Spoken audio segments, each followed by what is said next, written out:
Hello friends, तो welcome to our next blog. तो आज मुझे सकाल उठिले सकाल उठी घर सामने बस मो बेस्ट फ्रेंड किए जानते ना वेट देखिए he is my best friend. भल है ना ता सहित मुझे कथा आप देखिए ना ता सहित खाई देगा आसमुनि कि तो कथार मु आसबिनी मांगे स्माइल प्लीज। अरे हबे मु खाई सारे तापर स्माइल देखेमी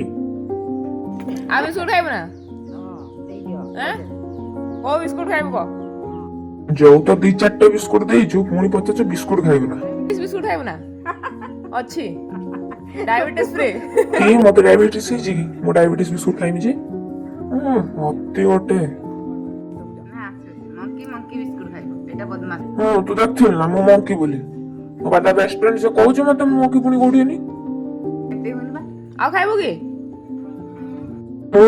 मो भाग तू खाई के एडा मुटेडे हेलोनी अरे पचाच खाइबो ना